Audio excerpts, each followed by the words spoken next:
Hello, everyone. My name is Roxie Farrow, and I'm the Operations Manager,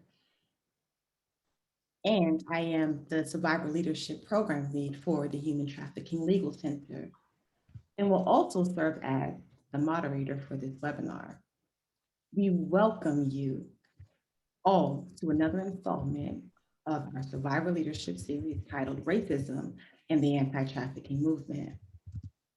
Before we begin, I would like to introduce a member of Survivor Alliance and our co-sponsors for this event, Nancy Ethiopia. Thank you, Roxie. Hi, everyone. Good afternoon, good morning, good evening, wherever you're joining us from. My name is Nancy Silva, and I am the membership coordinator for Survivor Alliance. So today I'm just going to quick talk about what Survivor Alliance does. So Survivor Alliance is an international US-based not-for-profit created by and for survivors of slavery and human trafficking. Survivors maintain a majority on our board and staff, and membership is only open to people who self-identify as a survivor. We do different things as Survivor Alliance, as Sustainable Survivor Community. We do meaningful inclusion, well-being, and economy empowerment. So in our meaningful inclusion, we have survivor chapters, we have engagement in anti-slavery movement. Now, economy empowerment, we do consulting opportunities, professional development, employment pathway. And on our website, we do have how member can register to be a member, and I will put that on the slide for those who want to know more about Survivor Alliance. Thank you for having me today. Thank you so much, Nancy. Before we begin today, I would like to just give some housekeeping guidelines. As you saw in the slideshow before, we will hold questions for the end. We are recording, and during the presentation, please feel free to type any questions in the Q&A box located at the bottom of your control panel. And if you would like, you can also upvote questions as well. So without further ado, today we are joined by Evelyn Chumbow, survivor activist and board member of the Human Trafficking Legal Center and Free the Slaves. Welcome, Evelyn. Fainess Lipenga, training advisor of the Human Trafficking Legal Center and board member of Survivor Alliance. Welcome, Fainess. Deborah Pembrook, director of the Coalition to End Human Trafficking in Santa Cruz and Monterey counties. Welcome, Deborah. This panel is here today to discuss the impact of systemic, institutional, and interpersonal racism in the anti-trafficking movement.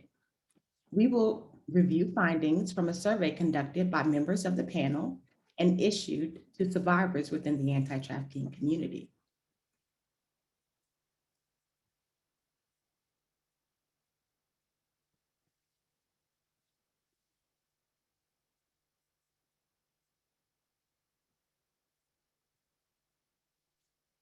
Can we move to the next slide, please?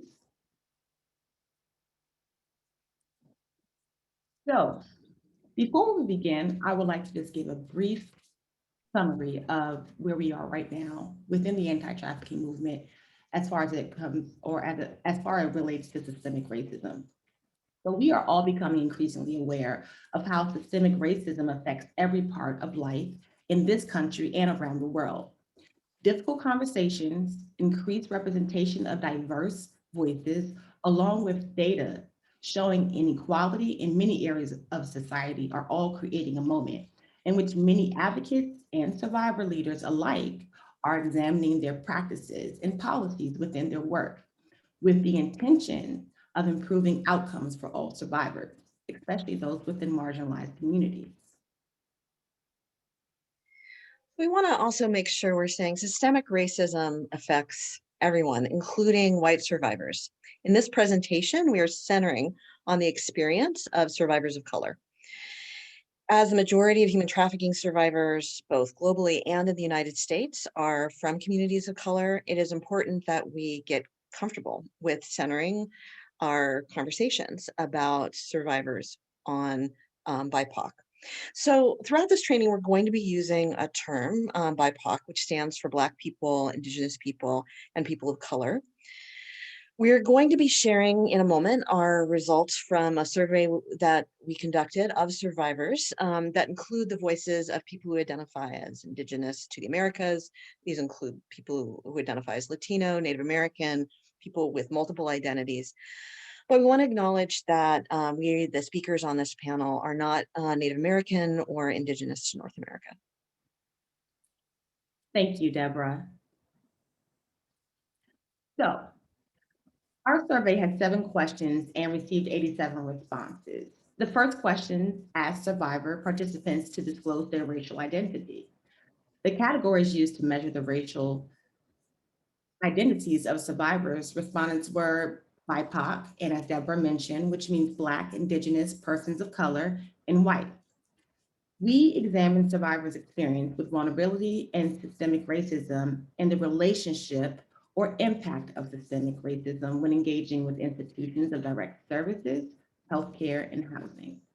Lastly, we examined the impact of systemic racism on survivors' ability to lead in the anti-trafficking movement, as well as survivors' perceptions of whether or not the anti-trafficking movement is currently doing enough to address systemic racism.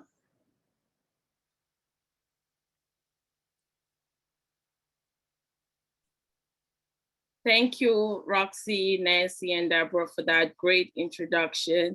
Again, thank you all for being here. I'm really grateful that we're having this amazing discussion during the week of June 10th, which is on Saturday. So on this slide, did racism make you more vulnerable to trafficking? To the question to that, I would say yes, it did. And I also would like to ask my colleague Fainess if she would like to have something to add to it.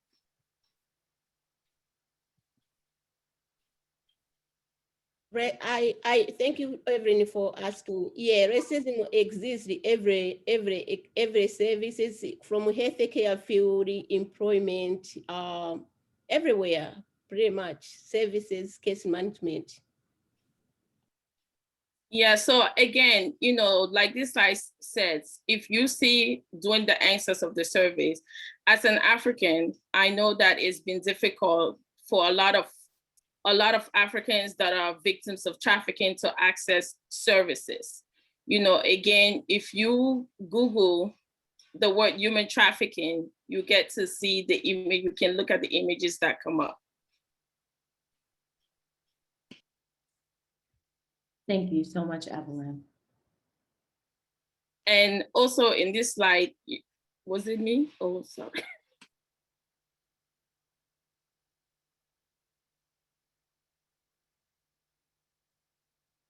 Thank you, Evelyn. Thank you, Fainess. Moving on to our next slide. So this slide, did racism make it more difficult for you to access healthcare? So as you can see with each of these questions, we've broken down the racial identity of how people identified with who answered yes, who answered no, was unsure. And you can just see 90% of survey respondents who said yes, they had experienced more difficulty accessing healthcare, had experienced that because had more difficulty because of racism. So this maps to what we know to be true about so many BIPOC's experience of accessing healthcare. Infant mortality, which is a common measure of the quality of healthcare in communities, show in the United States that Black newborns face twice the infant mortality rates of white newborns. And the studies have also shown that when someone is receiving care when a Black doctor is involved in any point in the care of the care of that mother or that infant mortality is halved. So it really erases that disparity. So this also speaks to how important it is to have not just doctors, but all members of someone's healthcare team coming from communities where that person can feel safe and connected, but also where the perspective of the people working to serve that that vulnerable person are also seeing the deep humanity, seeing the connections. So this study, I think, really says a lot about what we can do in the anti-trafficking movement, not just in providing access to healthcare, but providing access through all of our different services. And I would like to add just a little bit to what Deborah said. When it comes to healthcare, we know that, we also have to talk about trauma. So when it comes to trauma informed, a lot of the times in the movement, it is also hard for service providers to understand that survivors of people of color, they also suffer trauma, especially coming from Africa. So when we cannot talk about healthcare without addressing the trauma as well.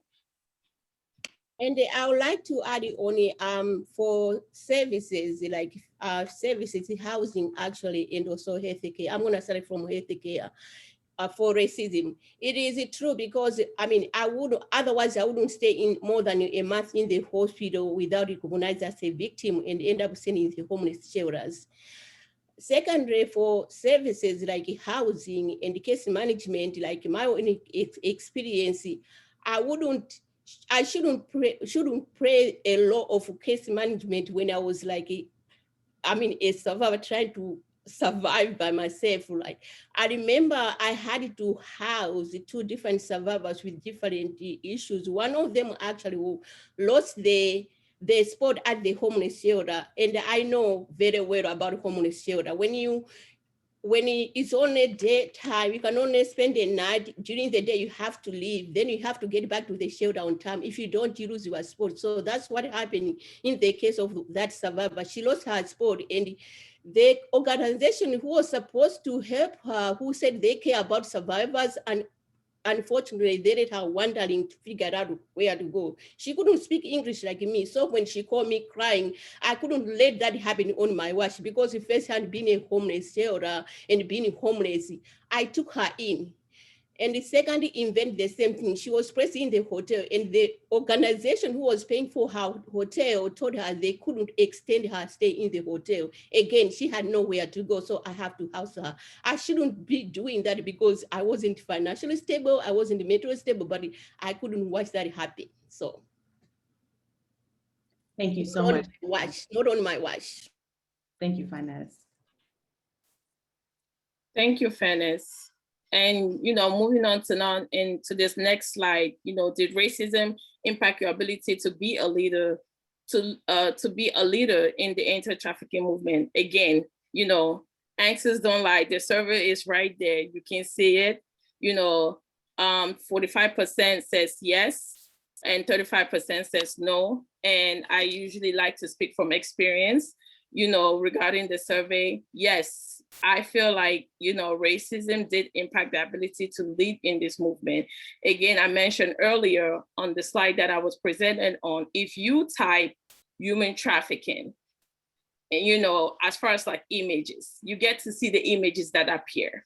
It's mostly, white being handcuffed, or, white women being handcuffed, and someone from Asia. You don't get to see a lot of Black images. You can go right now and just type human trafficking and click on images, and you get to see that. And not only that, yes, it does make it hard. I think Fainess mentioned earlier regarding, language. Sometimes it's really hard as a survival leader to lead in the movement because we all we speak a different language. English is our second language. And if you see the most successful, the people that are more successful in this movement as survivor advocate, it's mostly white women. Let's look at it and keep it real. Even with books, when you type human trafficking, books on human trafficking, who are the authors? Who do you see that are writing this book?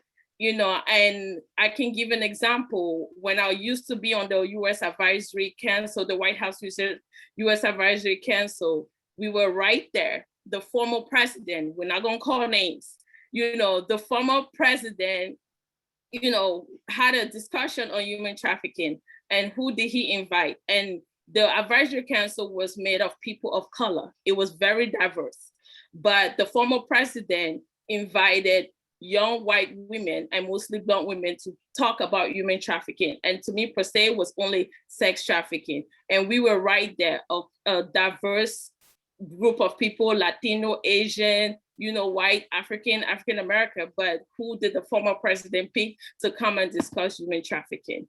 And I think Fainess has something to say on that when it comes to language. Yeah, thank you, Evelyn. It's so sad that I have to come all the way to America to learn about racism, not only learn about racism, but I have to live with it. I have to be judged because of the color of the skin, the way I look. I have to be judged of the way I talk. I have to be judged the way I pronounce because I have African accent. I have to watch my back when I walk. When I thought I experienced the hardest thing like human trafficking now comes to racism. So now I am a symbol that I have to fight every day for the air I breathe every day. A lot of anti-trafficking organizations are led by white people. As people of color, we don't have much representation in leadership position. For example, I have not seen many Black people of color as directors of anti-trafficking movement. I know we have like almost 300 people watching right now. If you are a person of color, kindly type in the chat. If you are an executive director or a lead of staff in your organization, and name of your organization, and also where you are located, city and the state, we would like to know. There's no diverse when you're putting survivors leadership together to work. If you are a survivor of color in the organization, or you work as a team lead or on project, kindly write in the chat and tell us your roles and also your city and the state. And for survivors, do you work only on your local state or across the country? And how often do you engage? Yes, Fainess, thank you so much. That was really great points you brought up. Thank you, Evelyn.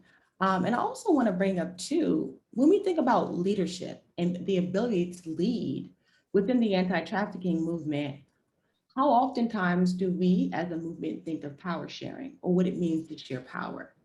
What it means to decenter those who are from the dominant culture and center survivors' voices, especially those from marginalized communities. And what does that actually look like? Not just within organizations, but also within our communities. I also think about agency and choice and autonomy when it comes to leadership. As a person of color, I identify as a Black woman and a survivor leader. A lot of the experience that I've been through when it comes to leading is, well, how many people are going to actually listen to what I have to say? How many stereotypes do I have to fight through or push back on? And if I do that, will I be silenced? Yes. And I think that's something that often happens within our movement. However, not necessarily spoken about. And if it is spoken about, then it's often silenced or dismissed. But luckily now, especially after June 20th of last year, a lot of organizations have begun to have difficult conversations about the harm that's being caused in our movement. And to add to that, back to that slide, Roxie, again, I don't know if Fainess mentioned it, but if you look at a lot of the organizations who the board members are, the board members, it's not that much of diversity when it comes to the board members, you know, and it's also in that topic of, you know, white savior and things like that. So we also have to look at our boards, like our boards. There's not much people of color in many boards of human trafficking organization. And that's something that we also have to look at. And why is that? We should also ask ourselves, why is that? Why do we not have a lot of people of color in some of these big organizations, you know, that are supporting the movement? Thank you, Evelyn. I just want to add also, as a survivor of color and also an immigrant, English is my second language, and I also have different accent than the accent of the US-born citizen. As a result, opportunities are passed by me. So instead, people giving me the opportunity in the anti-trafficking movement, they just pass me by someone else who can speak English more frequently than even when you qualify for the job. This is also the experience of many other survivors of color, where NGOs discredit their work and skill due to language barriers. Aside from me personally, some nonprofit in the trafficking movement use survivors' color in their grant application and raising money without their permission and don't involve them in the work. It's unfair that they use survivors' color to secure funding, but when it comes down to doing the job, survivors' color are seen as inadequate to implement the project with the organization. And that is a huge disparity. You're absolutely right, Fainess, and I really appreciate that point that you brought up. Thank you. Thank you so much for sharing, and thank you, Evelyn, as well. So as we move on to our next question, which examines whether or not we think that whether or not respondents believe that the anti-trafficking movement is doing enough to address racism. So the anti-trafficking field has started recognizing its roots in systemic oppression, and some actions have been taken to bridge the gap, but there is still a lot of work to be done, as Fainess mentioned, and as Evelyn mentioned before. As we do this work, there needs to be intentional space created for BIPOC survivors and advocates in the trafficking field. This space needs to be equitable. Notice I didn't say equal, I said equitable and not performative. Although this process begins on a state level, institutions can begin by examining their cultures within the organizations, the communities, and how they engage with the communities they serve, reevaluating practices that uphold the status quo, and intentionally implementing inclusive policies that are directly tied into strategic planning. As you see from this slide, 75% of the participants who responded to this question or responded yes to this question were people of color or BIPOC people. However, BIPOC people also had 79% response rate on saying no, they did not believe that we were doing enough. Does anyone else want to add to this before I continue? Yeah, and I'd like to add to that. So I would say I am one of those 75, people of color that I felt like the movement did not do enough to address racism. It's always been there. It's always been there. It is so sad that George Floyd had to lose his life for us to have this discussion, but everybody serves a purpose in the world. And the reason why I said they did not do enough, there've been 2 incidents in the anti-trafficking movement. The number one for me that really hurt me was the situation in Libya, where Africans were being auctioned off. And I was very disappointed that the movement did not do enough to address that. And I don't know if it was 2 or 3 years ago, but there were Black girls that were missing in Washington, D.C. And that was another incident that was not really addressed. Really, the movement did not do enough to address it. And again, if you also look, there have been incidents that when it comes to trafficking, a lot of Blacks are being arrested for fighting their trafficker or killing their traffickers, and they get served long-term in prison for this. And we still have to fight to try to make sure, hey, they were defending themselves. But the movement really never did enough to address a lot of issues that affected people of color, when it comes to trafficking. And that's something that I'm glad we're talking about it and needs to start and really do it. Thank you, Evelyn. And that's a great segue to our next slide. So as you see, we have some thought bubbles or comment bubbles, and these were some of the open questions that we asked survivors to respond to in reference to their experiences within the anti-trafficking movement in relation to racism. So Evelyn, I'm going to go ahead and pass the mic to you because you just brought up the instance of chattel slavery. Would you like to chime in?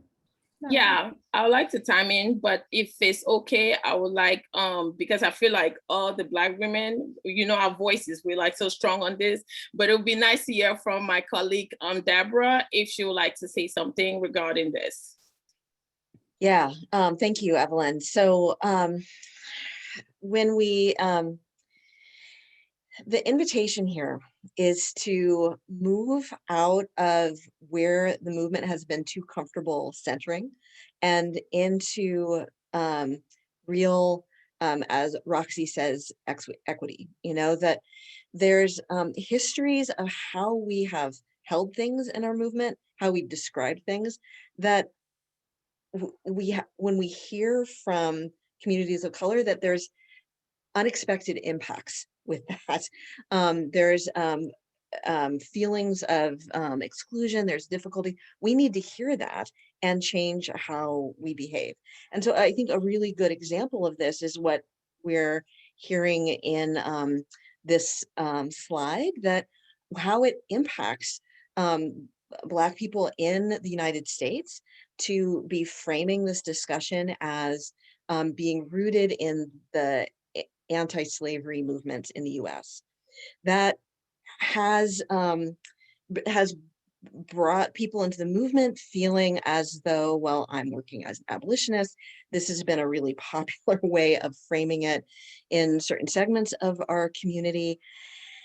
And it is true that our movement is deeply rooted in justice movements. And yet when we hear that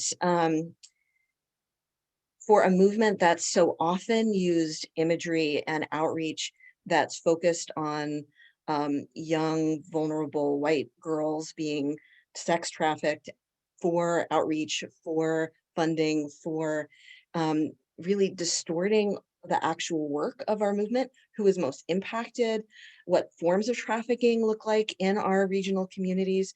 We need to hear the real impacts this has on particularly survivors of color.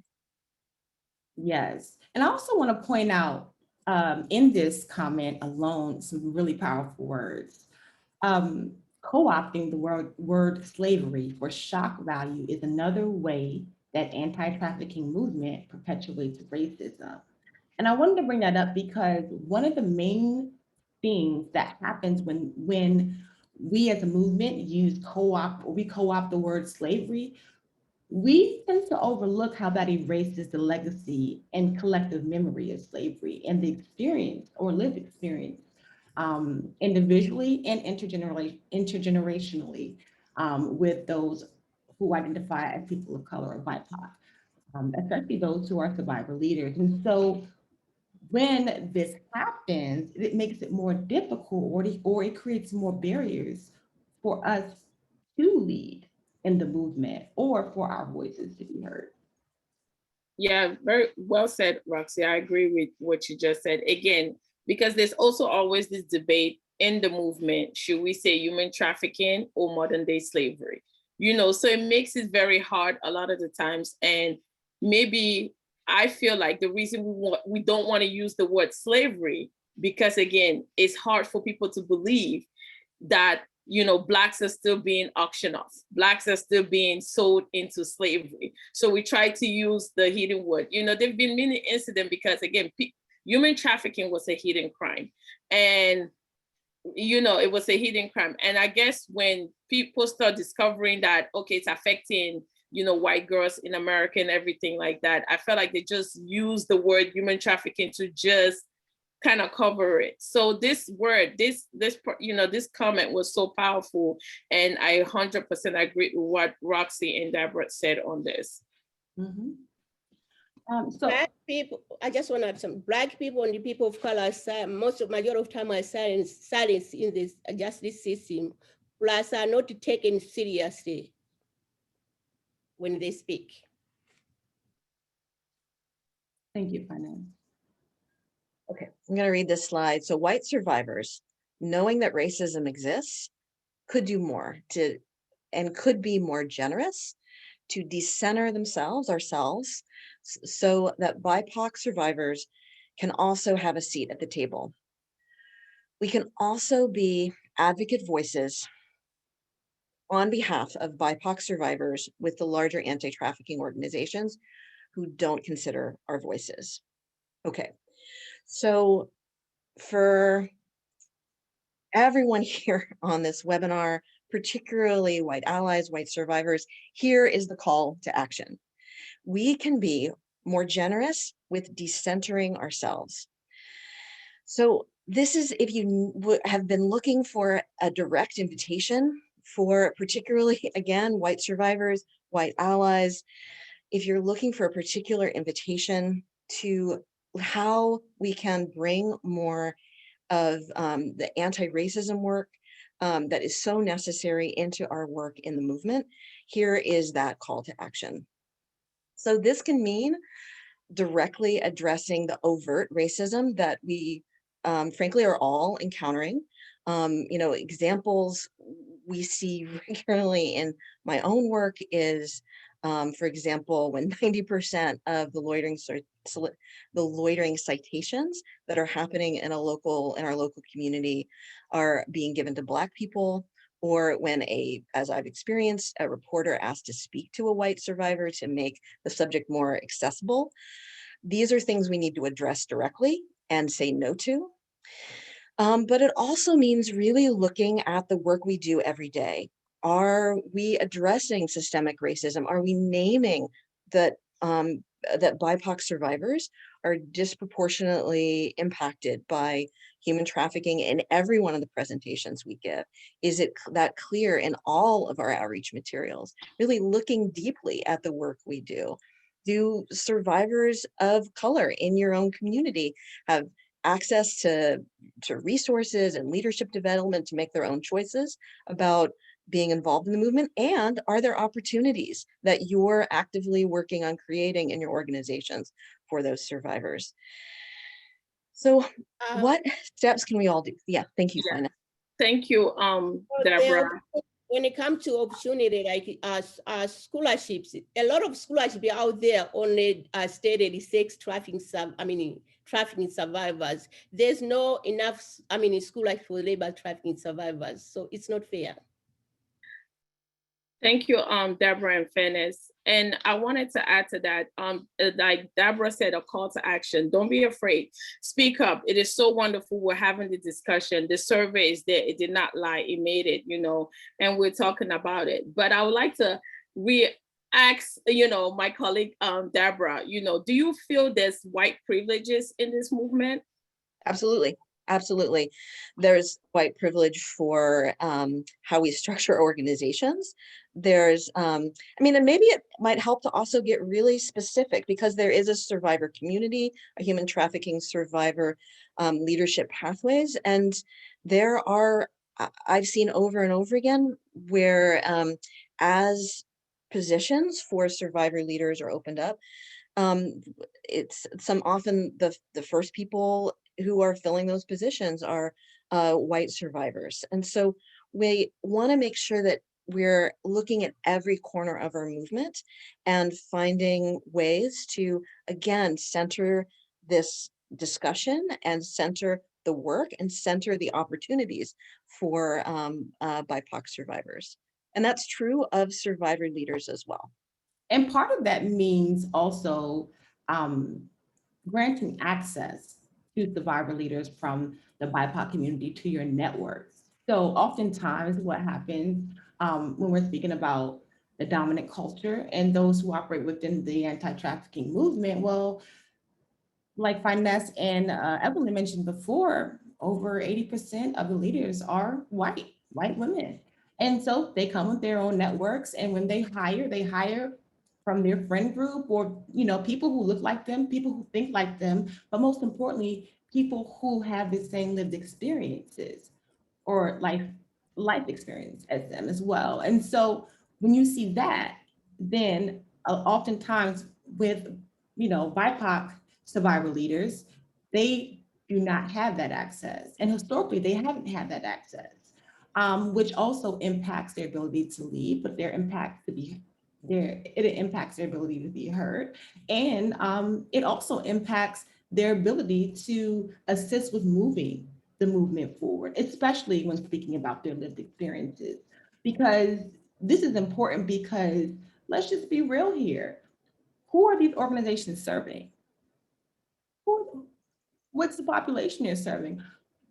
A lot of the organizations are serving almost 90% of people of color, or those who identify as BIPOC survivors. And so if that's the case, and advocates and or leaders from these organizations who are predominantly white are serving them, well, then the question becomes, from which perspective are you serving them?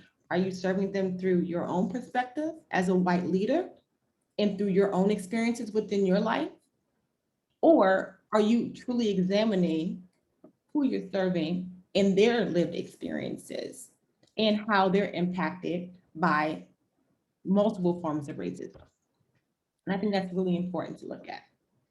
And so forgive me. Oh yeah, go ahead, Fainess. I just want to add one thing for hiring. Hiring, sometimes there's people put like a vacant out there and encourage survivors to apply or have an interview, like 2 hours interview, like encourage them, oh, we want leader to have a survivor fit this position. And at the end of the day, after you did everything that they ask for and they encourage you to apply, even spending time to share your vulnerability with them, when they gain the information what they need, you later you discover that position was already, taken. So what's the point? That's the exploitation that has to stop. Thank you, Fainess. Absolutely. Just one last thing I'll say, and just more from my own personal experience. Like once I left my trafficking experience, I was able to access, by relocating, by going into hiding, I was able to access really good educational resources and really built this career, and then came into the anti-trafficking movement from a successful career in another field into the movement, and bringing all of that I was able to get through that education through, and also in just having a career in tech. And so that's also an impact of how how white supremacy can infiltrate every aspect of our community, where if we're looking to say survivor leaders who are coming to the movement having had success in another career, that is a way that bias can be brought into our movement as well. If we aren't adapting our program, if we're keeping all of the same if we're adapting for survivor leadership, but not really seeing the core skill set, but instead looking for credentials, education, things that look good on resumes that that we all know a good resume may not be a good person filling that position. If we're really looking for what qualities will really have someone be really successful in our position, really looking at this without that bias that is so saturated with the racism that exists in our entire culture. Thank you for saying that, Deborah. I agree with you. Again, I used to say that the movement of ending human trafficking has become a movement of making money. And the reason why I say that, because, Deborah just made a good point. Again, they want to see if you can speak etiquette. Sorry that I cannot speak etiquette, okay? All right. So, you got to put on that show. You got to put on that face. And a lot of organizations are looking like, who can get us more money? Who can put this way, who can articulate, sorry that I can't pronounce that, but that's something that we really, because the most of the victims, English is their second language. Let's keep it honest here. Most of the victims, English is your second language, but who are leading out there about this movement more? Who do you see in the front line more when it comes to this movement? The ones that can articulate. Yes, thank you, Evelyn. And I know that we went to the next slide, but can we go right back? I'm going to show something really quick because I feel like we skipped over this. And I wanted to bring attention to these powerful words to the right. When you look at survivor leaders, the white survivor gets access to more opportunities while the Black survivors are looked upon as the answer Black girl. Now, I want to say honestly, when I read this and when we first did this presentation, I really didn't quite grasp what this was saying, but I would like to bring attention to this because this happens a lot in our movement. I think what this quote is trying to convey is that Black survivors are often tasked with performing emotional labor, a lot more than white survivors within the anti-trafficking movement, especially from June 20th of last year until now. So what we're seeing is that survivor leaders are often either tokenized within companies or organizations. They can speak, but don't speak too much. Make sure you're articulate, but make sure you're not saying anything that's threatening or makes me feel uncomfortable. And then if or when they are harmed and they speak up about it, or if and when a boundary is crossed, then the person of color or the BIPOC survivor leader is in task with the emotional labor or to give the answers in education to how they've been harmed and then educate them about why this happened. And I think that that's really something that's really important to say. And I also want to talk about emotional labor in reference to being asked to tell your story. So what I see a lot in the movement is when white survivor leaders, when they're often engaging in the movement or they're doing a training, you know, they're often relied upon to review the facts, to intellectualize the things that they're talking about. While the Black survivors often used to elicit sympathy from the audience. Yeah, So, sure, yes. I'll add something real quick. Very well said, Roxie. Just real quick. When you saying that, it kind of got me thinking when I did a presentation in London, and I remember someone saying that I was angry. As you know, the word angry, I was like, what do you mean I was angry? Is it because, you know, I'm a Black woman, you know? And I came back home, I was like, what do you mean I was angry? I wasn't angry, I was passionate. I was, you know, because again, as a Black woman, when we presenting, we're saying stuff, it seemed like, oh, we were yelling and we're angry. I was just passionate and I was upset. So, but they took it as, you know, they go another angry Black girl, another angry Black woman. So.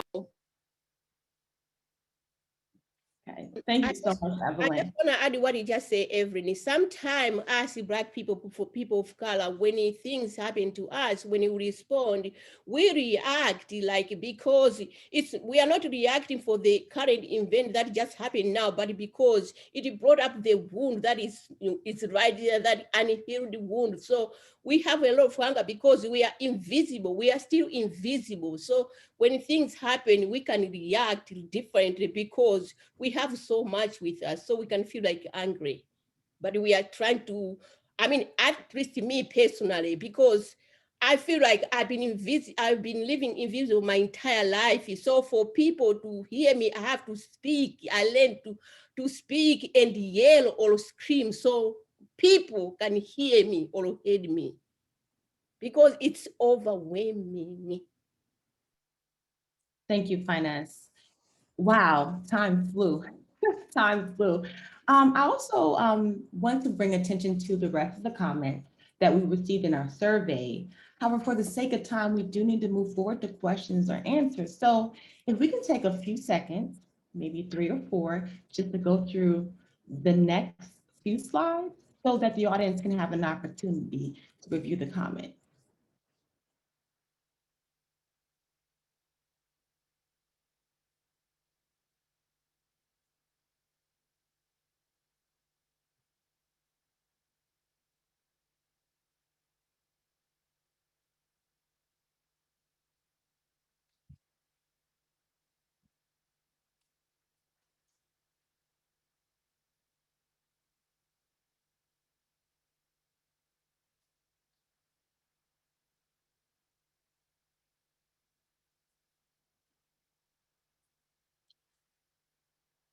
Those are some pretty powerful comments, right? Hopefully you were able to see or read through some of the comments. And this is the call to action. As you think about the words that you read silently, think about how this can show up within your organization or within your work within the movement. So now we're going to go ahead and move on to our question and answer portion of the webinar. Also, just want to make a quick announcement that yes, we will circulate the slides so that everyone has the opportunity to access them in the future.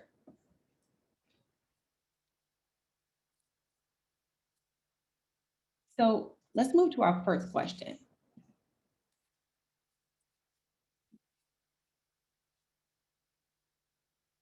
Okay, I was wondering whether you were going to speak on how the anti-trafficking movement internationally is connected to neo-colonial ideologies, practices, especially considering a significant number of those involved in the anti-trafficking movement are the children of former white Christian missionaries. Wow, that's a pretty packed question. Does anybody want to take that one? Anybody? Anybody? Hey, Deborah. That's a strong one. Deborah, did you want to say something? You know, I was thinking, to be honest, I work so much regionally. I haven't had a lot of experience working with this internationally, but I think even in working on this issue regionally, we see that attitude particularly impacting, you know, the treatment of, you know, immigrants in our community, treating survivors who are so often of color, who are coming from that are immigrants. So this attitude of seeing this kind of white savior complex, that this is something that good people are doing to save people of color. This is an attitude that's so embedded in the movement that it impacts. But I know this question was specifically about international, and you know, that attitude fueled, you know, different colonial empires throughout. Yeah, but it's also, and I think that will also go to adoption. You know, there've been many stories of, foreign, Americans or Europeans going to Africa, adopting, going to Asia, adopting kids, and a lot of the times there was also one story that someone went and adopted a bunch of kids, but turned them into victims of human trafficking, that were African. So it's been generations of that going on. So when it comes to Christianity, I can't really say much, because religion is just another topic of its own, so that's just another discussion of its own. One thing I could also add is, I mean, this question was about international, but when, when I think of my community, and I think of particularly Evelyn, survivor leaders in my community were impacted by these abusive legal adoptions. We have to talk about the Indigenous community and how illegal adoption has impacted Native communities. What the really important history that's been brought to the fore by this mass grave that was found in a Canadian boarding school. We have that same history here in the United States. And I learned so much from a tribal vice chair and survivor leader in our community, Carrie Herthel, who experienced an illegal abusive adoption out of her community, who was trafficked both in the United States and internationally, and is just an incredible leader here, a member of the Evelyn tribe in Monterey County. That this experience that's rooted in these deep threads of white supremacy in our culture that impact people internationally, that impact Indigenous people, that are, histories here in the United States, and that impacts our movement today. Thank you. We have some more questions, and I wanted to get to one. I found a great one. Anonymous asks, there are actors in the anti-trafficking movement and nonprofits in general who still hold biases, believe that leadership, and there's quotations, Competence, quotation, knowledge is best represented by a white person and is actively reinforced by the denial and or prevention of platforming Black survivors and advocates in external or public facing capacities. How do you recommend countering this tendency? Ooh, that's a great question. Yeah, that's a great one. Go ahead, Roxie. Yes, I can lead on this. So here's one thing that I'm coming to realize, especially after many, I'm sure many organizations are having these difficult conversations. However, this is still going to happen. And I do want to just put in the forefront, like this is a journey. This is not something that's going to be fixed overnight. This is not something that is going to be fixed in a year or two. When we look at how anti-racist or DEI efforts are applied within organizations, research says it takes almost about 8 years for things to begin to change.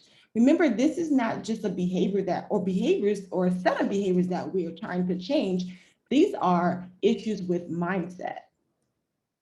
And if you want to go deeper with it, it's about also addressing the moral attitude in which we perceive people of color.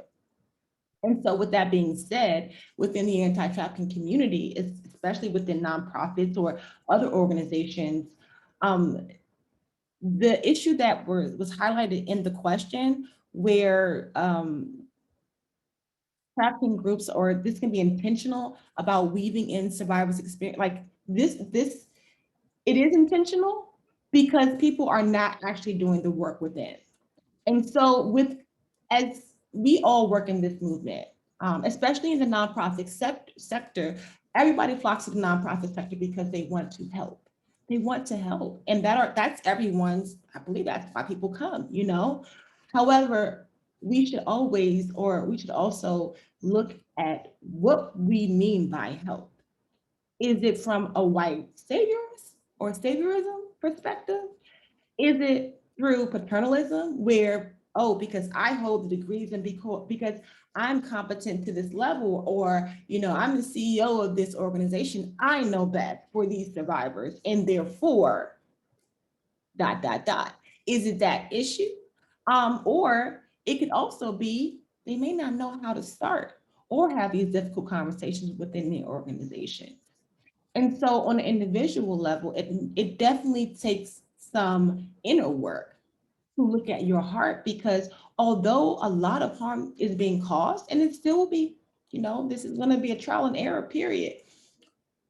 The real work starts when you begin to look at or accept when someone brings to your attention that boundaries are crossed, or that harm is being portrayed, or tone policing is happening, or BIPOC survivor leaders being silenced. If we're bringing this to your attention, you know, sometimes we're met with a lot of defensiveness, dismissal, being dismissive, you know, and so this is being brought to your attention. It's an opportunity or invitation to learn, to listen, and to learn, you know. And most importantly, if you cause harm, apologize. And then hopefully through the relationship that we all have in the movement, we can begin to work ourselves or unlearn some of these harmful practices and then learn. And I also want to say that this is not just on, you know, the people of color within the anti-trafficking movement. This work also needs to happen within the white community. Those who are leading these organizations, those who are fundraising for these organizations, you know, the donors, there needs to be a system of accountability put into place. And so if this is something that you're seeing as a white person within the anti-trafficking movement, well, it's up to you to hold that person accountable. Speak up, say something. Yeah, I mean, well said, Roxie. I agree with everything that you just said. Again, if you look at the history of slavery, it took a long time for slavery to be abolished, you know. So again, this is a conversation that is new to this movement. You know, it's always been there, but now we're having the discussion, we're talking about it.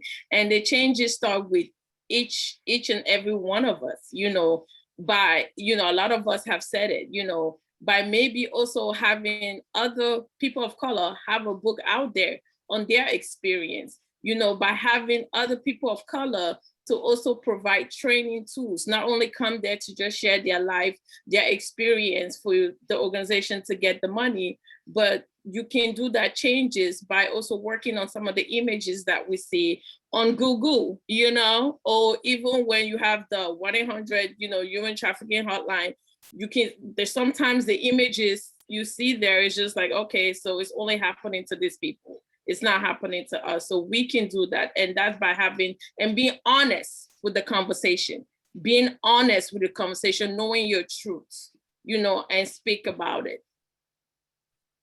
You know, I wanted to highlight, Fainess, go ahead. The bottom line is we cannot fight human trafficking without addressing racism. We overdue. This is a call to action. Time is up. Thank you, Fainess. Thank you so much. We have 3 minutes left. And I do want to just throw one more question into the mix. If we don't get to your question, please feel free to contact us using the email or contact information listed at the end of this survey, at the end of this webinar. And also, please do take the survey once you exit the webinar. There's one last question, and the question reads, can you talk about why and how the team chose to use the term BIPOC instead of POC, which stands for person of color, for this survey, especially as we see Asian Americans, for example, also disproportionately represented among trafficking survivors? So you have 2 minutes. Does anybody want to quickly chime in on this?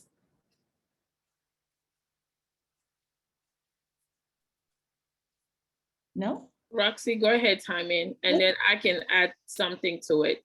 And Absolutely. what was let me look at the question again, because it's, read the question again, the question. Can you talk about why and how the team chose, the panel chose to use the term BIPOC instead of people of color or POC for this survey, especially as we see Asian Americans, for example, also disproportionately represented among trafficking survivors? Go ahead, you can go, and then I'll time in. So we have 1 minute left. I do want to say briefly, we chose to use this term because at this time, the term used in America to identify those who are Black, Indigenous, and people of color would be the term BIPOC. And so initially, this term was born out of the POC term. And so hopefully moving forward, as we grow, not just within the anti-trafficking movement, or as we grow to learn about more ways in which other, or learn how other people identify, that term will change within society. So we didn't make that up, just to be clear. Evelyn, did you have something to add quickly? Okay, all right. This has been a very spirited discussion. I would like to thank everybody on the panel for joining us today. And as I mentioned before, the slides as well as the recording would be available on the Human Trafficking Legal YouTube channel. And if you're interested in seeing any of the Survivor Leadership series, please visit our YouTube channel under the panel Survivor Leadership. We also have an op-ed that Evelyn and Fainess wrote explaining the survey results and their personal reflections as leaders in the anti-trafficking movement. That link was, we placed the link in the chat, but we will also send an email follow-up with the recording as well as other resources shared throughout the presentation. Again, I want to thank the panel. I really appreciate you all coming and joining today and giving such insightful information regarding this topic.